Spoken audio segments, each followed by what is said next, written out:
आज हम थोड़ा सा आगे बढ़ेंगे। लास्ट क्लास में हमने इलेक्ट्रिक फील्ड के बारे में डिस्कस किया था और उसमें एक छोटा सा टॉपिक हमारा छूट गया था, that is electric lines of force. Electric lines of force उसको डिस्कस करके फिर हम डायग्राम को आगे डिस्कस करेंगे। तो सबसे पहले हमें जो डिस्कस करना है that is electric lines of force.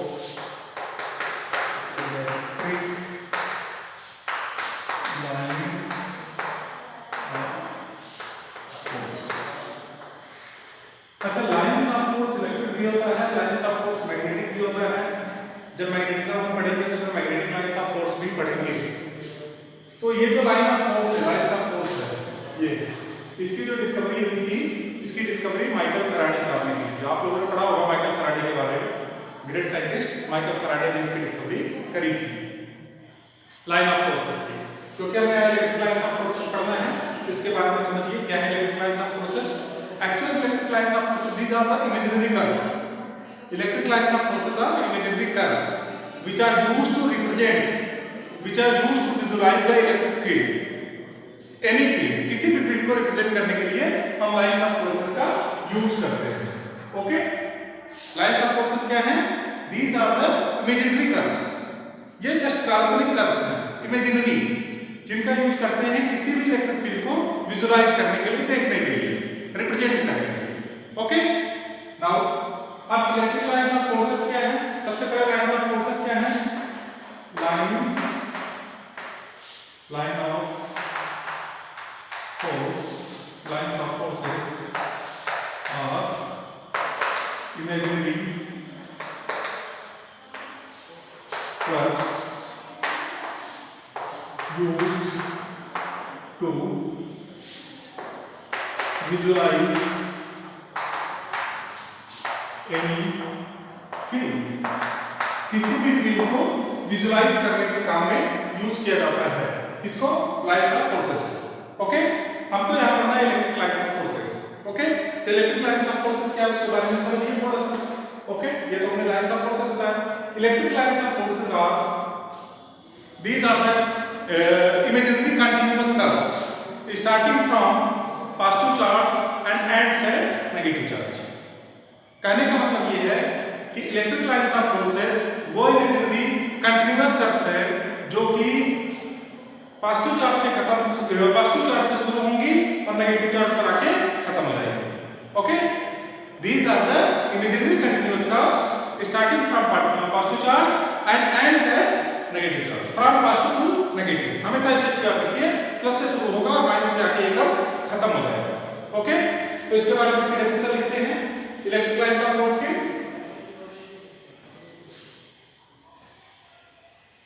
Electric lines of force की डेफिनेशन क्या होगी? These are imaginary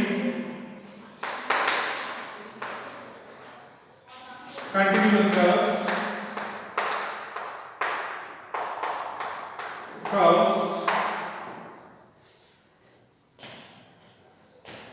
starting from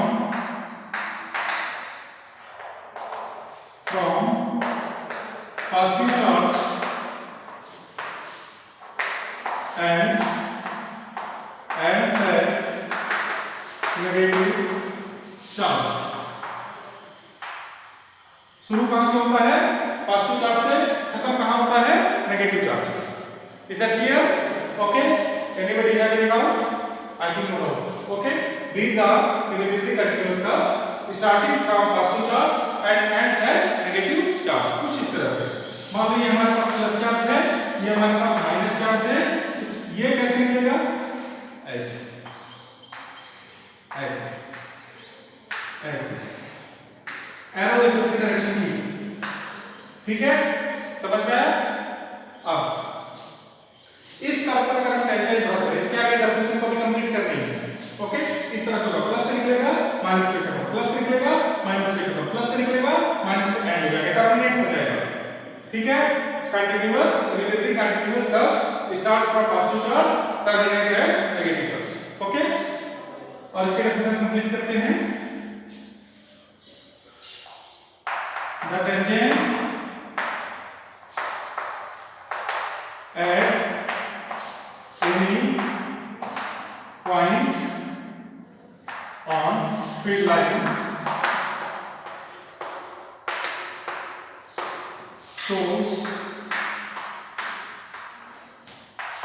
the direction of field, direction of field। इसका मतलब क्या है, जो लाइंस ऑफ फोर्स हम ड्रा करने जा रहे हैं, here this one is positive, this one is negative, हमने लाइंस ऑफ फोर्स यहां से डाली, ये लाइंस ऑफ फोर्स ऐसे गई, ये ऐसे गया, ये ऐसे गया और ये वाला ऐसे गया। डायरेक्शन दिख रहा है आपको, एरो सब पे लगा दिया है। अब मान लो यहां पर हम टेंजेंट ड्रा करते हैं, टेंजेंट यहां पर ऐसे खड़ा होगा तो फील्ड की डायरेक्शन किस तरफ होगी, इस तरफ। टेंजेंट यहां पर ऐसे होगा तो फील्ड की डायरेक्शन किस तरफ होगी, इस तरफ। टेंजेंट यहां पर अगर ऐसे होगा तो फील्ड की डायरेक्शन किस तरफ होगी, इस तरफ। यहां पर टेंजेंट ऐसे है, ये होगी फील्ड की डायरेक्शन, यहां पर टेंजेंट ऐसे है, ये होगी फील्ड की डायरेक्शन। ये जो लाइंस ऑफ फोर्सेस हैं, इस पर जो भी हम टेंजेंट ड्रॉ करेंगे, वो जो टेंजेंट होगा वो हमें बताएगा कि फील्ड की डायरेक्शन किस तरफ है, फील्ड की डायरेक्शन किस तरफ है। याद रखिए, दीज आर टर्मिनेटिव्स, मतलब प्लस से शुरू होंगे और माइनस पे खत्म हो जाएंगे। Continuous curves continuous terminating curves बोल सकते हैं, imaginary continuous terminating curves. Okay, clear? शुरू होंगे प्लस से, एंड होंगे माइनस से। इट मींस हमको दो चीजें पता चली। ये हमारे पास प्लस चार्ज है, इस पर फील्ड लाइन क्या होगी, ऐसे ऐसे बाहर की तरफ, ऐसे ऐसे ऐसे ऐसे बाहर की तरफ होगी। ओके, क्लियर हो गया? नहीं समझ में आया? प्लस की चार्ज की तरफ से निकल रहा है और ये हमारे पास हो गया माइनस चार्ज। ठीक है, तो माइनस चार्ज की तरफ डायरेक्शन क्या होगा, माइनस की तरफ होगा। ओके, क्योंकि मैंने बताया कि प्लस से शुरू होगा और माइनस से खत्म होगा, तो माइनस की तरफ एरो होगा, प्लस से आगे की तरफ बाहर की तरफ एरो होगा। इससे पता चलता है, ये देखो इलेक्ट्रिक फील्ड में बताया था ना, प्लस सिंबल है तो इलेक्ट्रिक फील्ड बाहर की तरफ होगा और माइनस होगा तो इलेक्ट्रिक फील्ड अंदर की तरफ होगा। पिछली क्लास में हमने ये चीज डिस्कस किया। Is that clear? Okay, right, note down कर सकते हैं आप।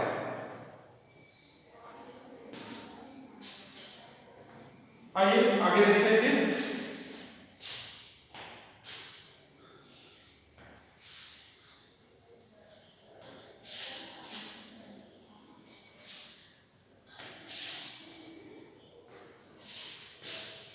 नेक्स्ट टॉपिक पढ़ना है, that is characteristic of electric lines of forces, property.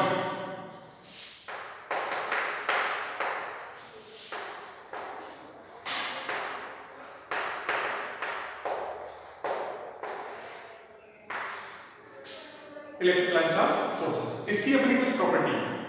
पहली प्रॉपर्टी क्या है, प्लस से शुरू होगी और माइनस पे खत्म हो जाएगी। पहली प्रॉपर्टी में भी स्टार्ट्स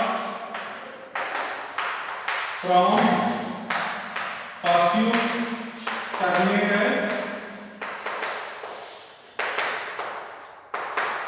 नेगेटिव। ओके, ये तो आपको पता है। दूसरी प्रॉपर्टी, टेंजेंट, डेफिनेशन से प्रॉपर्टी बना दे रहे हैं, tangent at any point on field lines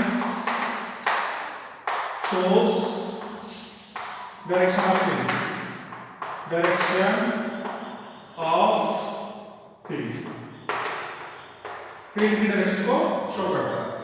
किसी भी पॉइंट पर हमने ड्रॉ कर ले, फील्ड की डायरेक्शन को शो करेगा। ओके, तीसरा और सबसे इंपॉर्टेंट, कोई भी दो फील्ड लाइन एक दूसरे को कभी भी इंटरसेक्ट नहीं करेंगे। क्यों नहीं करेंगे, उसका रीजन है। क्यों नहीं करेंगे, उसका भी अपना पर्टिकुलर रीजन है। कोई भी फील्ड लाइन, दो फील्ड लाइंस एक दूसरे को कभी भी इंटरसेक्ट नहीं करेंगे। ओके, क्लियर हो गया? अभी वो क्यों नहीं करेंगे वो भी समझा रहा हूं। No any two field lines intersect each other, कभी भी नहीं करना। नहीं बात क्यों नहीं करेंगे, इसका एग्जांपल देखिए। ये प्लस हो गया बेटा, ये माइनस हो गया, इलेक्ट्रिक फील्ड लाइन ऐसे चलेगी,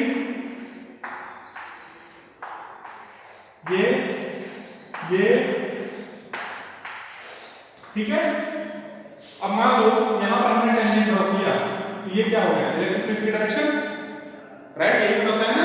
अच्छा, अब यहाँ पर एक फील्ड लाइन हमने ऐसे निकाला जिसने यहाँ पर इसको ऐसे कट कर दिया, कट करके इसको ऐसे जाकर दिया। अब इस पॉइंट से देखो टेंजेंट ड्रॉ करो, एक टेंजेंट इधर ड्रॉ होगा, एक टेंजेंट इधर ड्रॉ होगा, एक ही पॉइंट पर दो टेंजेंट। दो टेंजेंट का मतलब उसकी कितनी डायरेक्शन हो गई? तो ऐसा दो डायरेक्शन हो गई। किसी भी एक मटेरियल की, किसी भी एक रेडिएशन की किसी भी एक पॉइंट पर एक साथ दो डायरेक्शन नहीं हो सकती। कभी भी एक मटेरियल एक रेडिएशन की एक साथ कभी भी दो डायरेक्शन नहीं हो सकती। यहाँ पर कितनी डायरेक्शन होगी? एक चीज की कभी भी दो डायरेक्शन हो सकती है, तो ऐसा नहीं हो सकती। इसकी कितनी डायरेक्शन हो गई? दो। इसलिए ये कंसेप्ट क्या है? इसका मतलब ये जो प्रॉपर्टी हमने पढ़ी, कोई भी दो फील्ड लाइंस एक दूसरे को कभी भी इंटरसेक्ट नहीं कर सकते। अगर कर देंगे तो उसकी दो डायरेक्शन हो जाएगी और वहां पर हमारा न्यूमेरिकल हमारा कंसेप्ट गलत माना जाएगा। Is that clear? Okay.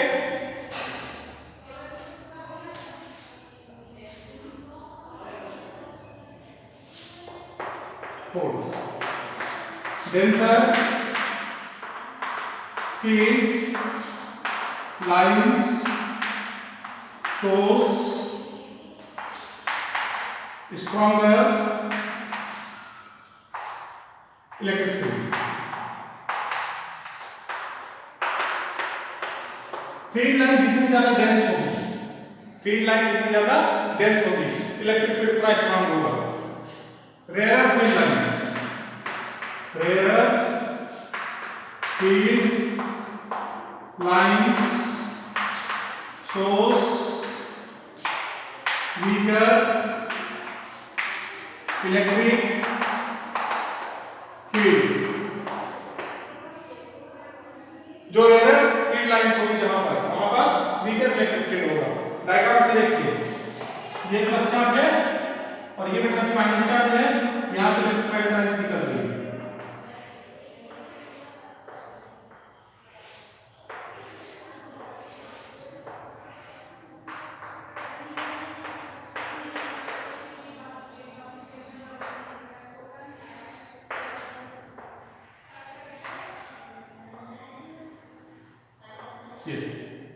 Okay. अब आप लोग बताइए डेंसर कहां है? डेंसर है सर यहां पे चार्ज है, यहां पे देखो फील्ड लाइन क्या दिखेगी आपको? डेंसर। यहां पर क्या दिख रही है आपको? फील्ड लाइन डेंसर ज्यादा दिख रही है, और ये बीच में क्या है? रेयर है, कम दिख रही है। ओके, ज्यादा दिख रही है। यहां पर इलेक्ट्रिक फील्ड क्या होगा? वीक होगा। यहां पे और यहां पे इलेक्ट्रिक फील्ड क्या होगा? बहुत स्ट्रांग होगा।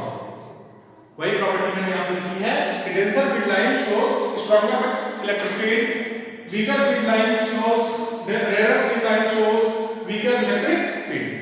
Is that clear? Okay? नहीं समझ में आया? Right? अब इसकी नेक्स्ट प्रॉपर्टी पढ़ेंगे।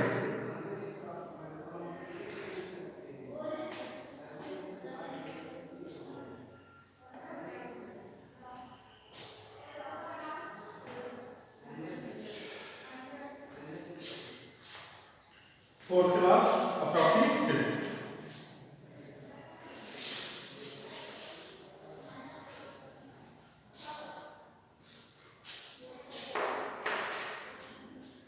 फिफ्थ प्रॉपर्टी वेरी इंपॉर्टेंट, इसको समझिए बहुत ध्यान से। कोई भी चार्ज है, चाहे वो चार्ज पॉजिटिव हो चाहे वो चार्ज नेगेटिव हो, जो फील्ड लाइन होगा वो चार्ज सरफेस के परपेंडिकुलर होगा। ध्यान से, जो फील्ड लाइन होगा वो चार्ज सरफेस के क्या होगा? तो आंसर है वो चार्ज सरफेस के परपेंडिकुलर होगा। फॉर एग्जांपल देखो, पहले समझो बाद में डेफिनेट लिखेंगे। ये पॉजिटिव चार्ज और बेटा ये क्या हो गया? Negative charge. फील्ड लाइन यहां से जो निकलेगी ना वो इस सरफेस पे बिल्कुल परपेंडिकुलर होगी। यहां से जो निकलेगी इस सरफेस के परपेंडिकुलर, यहां से जो निकलेगी वो इस सरफेस के परपेंडिकुलर, यहां से जो निकलेगी वो इस सरफेस के परपेंडिकुलर, यहां से जो निकल रही है वो यहां पे परपेंडिकुलर, वो यहां पे परपेंडिकुलर। राइट? परपेंडिकुलर का मतलब always makes an angle of 90 degree, always makes an angle of 90 degree. Okay, ये पॉजिटिव का हो गया। अब आप बोलेंगे सर नेगेटिव पे कैसे होगा? इसको देखिए, यहां से जब फील्ड कुछ ऐसे ऐसे करके यहां पे आएगी, ऐसे समझिए। मान लो ऐसे आती है, तो यहां पर जब एंटर करेगी तो इस सरफेस के परपेंडिकुलर, ये फील्ड लाइन ऐसे करके आएगी इस सरफेस के परपेंडिकुलर, ये फील्ड लाइन ऐसे जा रही है इस सरफेस पे ऐसे, यहां पे कितना बनाएगा? 90 डिग्री। कितना बनाएगा? 90 डिग्री। तो चाहे प्लस चार्ज हो चाहे माइनस चार्ज हो, चार्ज के सरफेस पर जो फील्ड लाइन होगी that will always make an angle of 90 degree. कैसा एंगल बनाएगा? 90 डिग्री का एंगल हमेशा बनाएगा। Is that clear? Any doubt? Okay, इसकी डेफिनेशन लिख लेते हैं। Field lines always makes an angle of 90 degree from the surface of charge। Charge के सरफेस से कितना एंगल बनाता है? तो ऐसा है 90 डिग्री का एंगल बनाता है। ओके, किसी को कोई डाउट? राइट। ओके, ये 5 प्रॉपर्टीज हमने कुछ पढ़ी इलेक्ट्रिक फील्ड लाइंस की। Okay, and these lines place very important role in further chapters.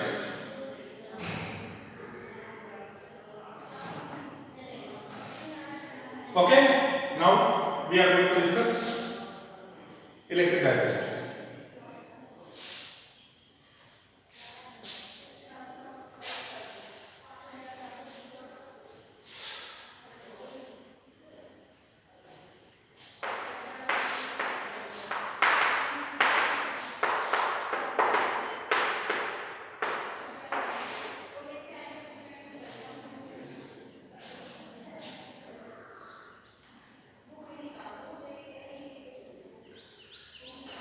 Electric dipole क्या है? इसको जरा ध्यान से आप लोग देखिए, इसको बहुत ध्यान से आप लोग समझिए।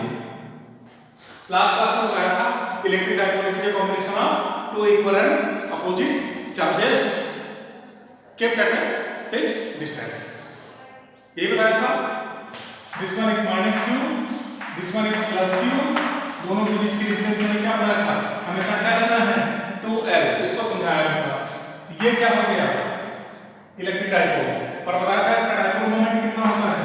P = Q × 2l coulomb centimetre. ये लास्ट क्लास में हमने समझा था।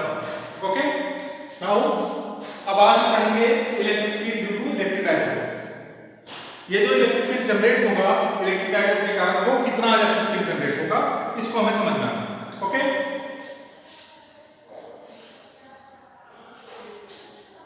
तो इलेक्ट्रिक फील्ड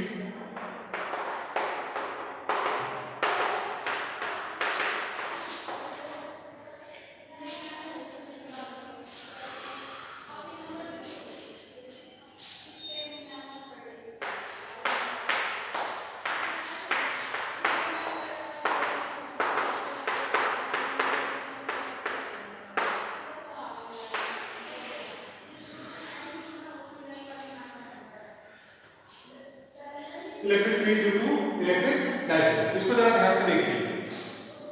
ये क्या है? इलेक्ट्रिक फील्ड निकालना है। अब इसको थोड़ा समझ लीजिए। Here is -q, here is +q। ठीक है, इसकी दो पोजीशन पर हमको बढ़ना है। एक तो दो पोजीशन मान लो यहां पर है, जिसको बोलते हैं एक्सियल पोजीशन। कोई पॉइंट P हमने यहां पर दे दिया और हमने कहा कि इस पॉइंट पर कितना होगा electric field. This is axial position. या पॉइंट P को वहां ना रख ले, यहां रख ले और पूछे कि यहां पर इलेक्ट्रिक फील्ड कितना है। This is a dipole. Okay, ये हमारी पहली कंडीशन हो गई। Now we have to measure another situation also. दूसरी सिचुएशन ये है कि ये एक डायपोल है, इसके सेंटर से यह डिस्टेंस एक बना ली जो कि यहां से परपेंडिकुलर है। This is equatorial position. Point P यहां पर है, तो हमें यहां पर इलेक्ट्रिक फील्ड निकालना है। तो कितनी पोजीशन पे निकालना है? दो पोजीशन पे, एक तो एक्सियल पोजीशन, दूसरी इक्वेटोरियल पोजीशन। ओके, फिर थोड़ा सा पिछली क्लास में याद करिए। हमने बताया था डायपोल से कोई भी डिस्टेंस मेजर करने का मतलब है डायपोल के मिड पॉइंट से मेजर करना। मैंने बोला r डिस्टेंस फ्रॉम डायपोल, तो उसका मतलब ये हुआ कि डायपोल के मिड पॉइंट से वो r डिस्टेंस पर। कभी कुछ डिस्चार्ज से कोई मतलब नहीं होगा डिस्टेंस का। डिस्टेंस का मीनिंग कहां से होगा? डायपोल के मिड पॉइंट से। ओके, तो सबसे पहला पोजीशन पर जाते हैं।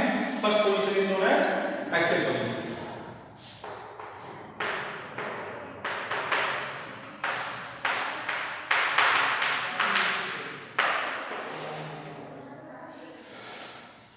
डायग्राम देखिए। this one is minus q, this one is plus q. Here is a point P, which is midpoint. This distance is 2l. ये distance कितना होगा बेटा? l. ये कितना होगा? l. ओके? और मिड पॉइंट से जो इसकी डिस्टेंस है वो मान लेते हैं r. कितने डिस्टेंस है? r. तो बेटा यहाँ से ये डिस्टेंस कितनी होगी? ये पूरा डिस्टेंस है r. ओके? ये डिस्टेंस है l, क्योंकि ये पूरा 2l है. ये l हो गया, ये पूरा r हो गया. यहाँ से कितना होगा? इसमें से इतना माइनस करो तो ये बचेगा. ये कितना बचेगा? तो आंसर ये डिस्टेंस होगी r minus l. कितनी होगी? r minus l. Is that clear? Okay? अच्छा, माइनस q से कितनी डिस्टेंस होगी इसकी तरह बताओ. यहां तक r है, ये डिस्टेंस l है. l plus r equal to r plus l. Okay? Clear? चलो, अब electric field due two plus q. Electric field का फार्मूला हमने क्या बताया था? 1/4 पाई एप्सिलॉन नॉट. चार्ज कितना है? q by r square, r minus l का होल स्क्वायर. ओके? ये हो गया e प्लस q. अब e माइनस q के लिए जाएंगे तो 1/4 pi epsilon not q by r plus l का होल स्क्वायर. क्योंकि ये डिस्टेंस कितनी है? r plus l. Minus q के लिए distance r square, r plus l, plus q के लिए r माइनस l का whole square. Okay? Is that clear? e में कितना होगा? e plus q plus e minus q.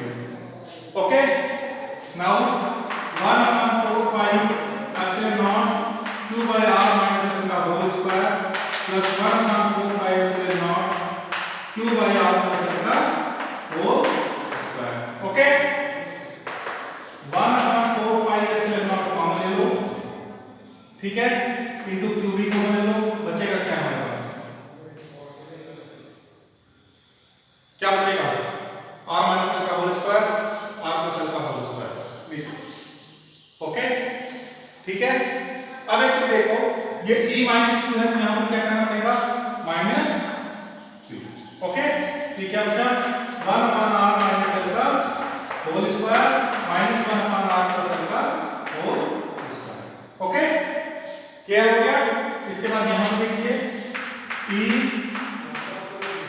Net equal to 1/4 pi epsilon not q.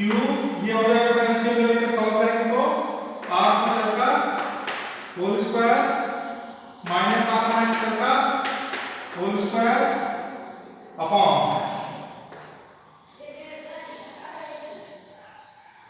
r minus l का square, r plus l का whole square.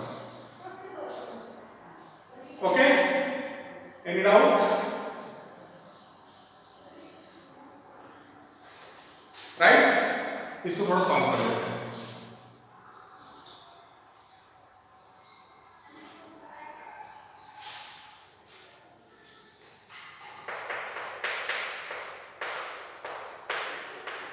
q a इसको जब solve करेंगे तो r square plus l square plus 2r minus r square minus l square plus 2r. r square l square cancel हो जाएगा, क्या बचेगा? 4r divided by a minus b, a plus b, r square minus l square का whole square. ये हमारे पास आ गया e net. e net. Okay? Clear हो गया? राइट? चलिए हम थोड़ा डायग्राम में यूज करते हैं, क्योंकि हमें यहाँ पर थोड़ा डेरिवेशन करनी पड़ेगी. अब हमारे पास e नेट कितना आ गया? e net equal to 1/4 pi epsilon not q 4r upon r square minus l square का whole square. Is that clear? अच्छा, डाइपोल कैसा बनाया था हमने? थोड़ा सा एग्जांपल देखिए. ये होता है डाइपोल, ठीक है, ये 2 हो जाता है. Okay? Minus q plus q, ये r डिस्टेंस पर. अब आप लोग एक चीज विच इज ग्रेटर, आर बड़ा है या आपका एल बड़ा है? तो ऐसा देखने से लग रहा है हमको आर ज्यादा बड़ा है कंपैरिजन ऑफ एल, क्योंकि दो चार्ज बहुत छोटे होते हैं तो उनके बीच की डिस्टेंस में बहुत कम होती है। ओके, तो यहां पर ऐसे लिखेंगे हम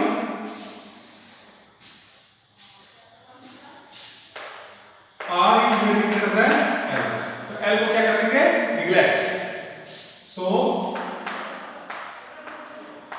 एल विल नेग्लेक्ट, बहुत छोटा है तो उसको नेग्लेक्ट कर देंगे।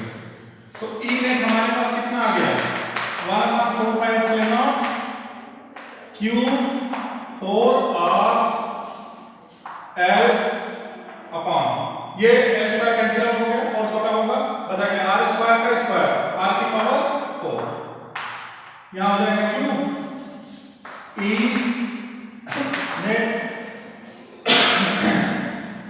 1/4πε0 q into 2l into 2, 4l को क्या लिख दिया, 2l into 2, यहां पर क्या बचा हमारे पास r cube. Okay, e net equal to q into 2 क्या होता है, p, क्या होता है p, तो e net इक्वल टू ये हो जाएगा p 1/4πε0 2 into p 2p upon r cube.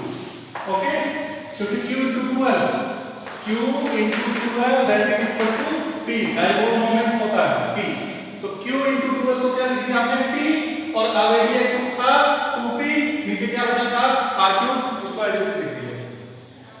Okay, any doubt, right? समझने के लिए फिर से देखिए डायग्राम, ये माइनस q, ये प्लस q, इससे r डिस्टेंस पर एक पॉइंट है p जहां पे निकलना है, ये डिस्टेंस 2l, मिड पॉइंट से ये डिस्टेंस r, तो ये डिस्टेंस कितनी होगी r माइनस l, ये डिस्टेंस कितनी होगी r प्लस l। एक बार हमने प्लस q का निकाला कि 1/4πε0 q अपॉन ये डिस्टेंस कितनी है r माइनस l का होल स्क्वायर, फिर एक बार माइनस q से निकाला 1/4πε0 minus q upon r plus l का होल स्क्वायर, e नेट कितना होगा, इसके थ्रू प्लस इसके through, e plus q plus e minus q, दोनों की वैल्यू रख दी और उसको सॉल्व कर दिया, इतना आया। यहां से इस स्क्वायर को हमने निगलेक्ट कर दिया क्योंकि r की कंपैरिजन में बहुत छोटा है, कोई छोटी क्वांटिटी है उसका स्क्वायर करोगे तो वो और भी ज्यादा छोटी क्वांटिटी बन जाती है, और भी ज्यादा स्मॉलेस्ट हो जाती है। l को निगलेक्ट कर दिया, हमारे पास जो बचा r को कैंसिल आउट करके 4l को 2l into 2 लिखा और सॉल्व करके हमको आंसर मिल गया। This is eight axial position, किस पोजीशन पे निकाला हमने, एक्सियल पोजीशन पे निकाला। क्या निकाला, इलेक्ट्रिक फील्ड, किसके एक्सियल पोजीशन पे, तो आंसर है डायपोल के एक्सियल पोजीशन पे, ये आपका answer. Okay, that's very important for your exams, very very important. Okay, now we are going to study at equatorial position.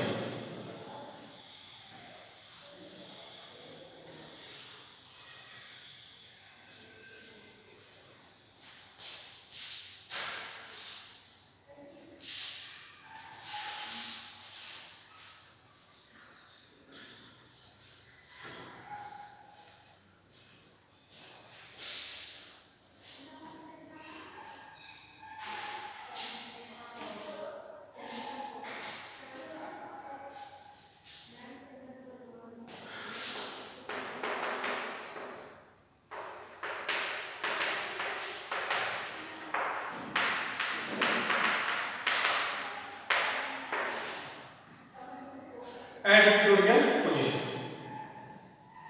इसको कैसे करेंगे, थोड़ा इसको ध्यान से समझना है हमको। डायग्राम यहां देखिए इसका, बहुत ध्यान से समझिए।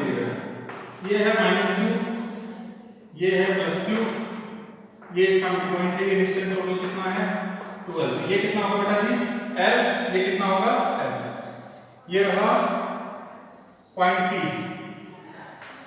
जहां पर हमें निकालना है, ये प्लस चार्ज है तो फ्री लाइन किस तरफ होगी, इस तरफ। ओके, ये चार्ज कैसा भाई हमारे पास, तो आंसर माइनस है तो फ्री लाइन किस तरफ होगी इसकी, इस तरफ।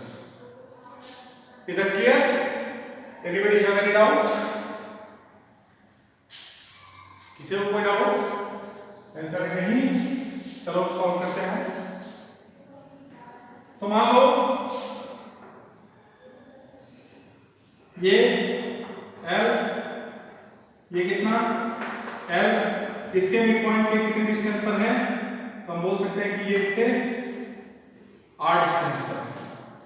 ये साइड सेम है, लेकिन जितना ये एंगल होगा उतना ये एंगल होगा। आइसोस्केलर एंगल मान लीजिए थीटा है, ये भी थीटा। ओके ठीक है। चलो अब इसके लिए जाते हैं। एक फोर्स इस पर इस तरफ लग रहा है, हमें क्या करना पड़ेगा? तो आंसर है हमें इसको इसके दोनों कंपोनेंट्स में रिजॉल्व करना पड़ेगा। क्या करना पड़ेगा? इसके दोनों कंपोनेंट्स में हमको रिजोल्यूशन बनाना पड़ेगा। तो एक वेक्टर अपने लेके आए अपने मन से, वेक्टर रिजॉल्व करना है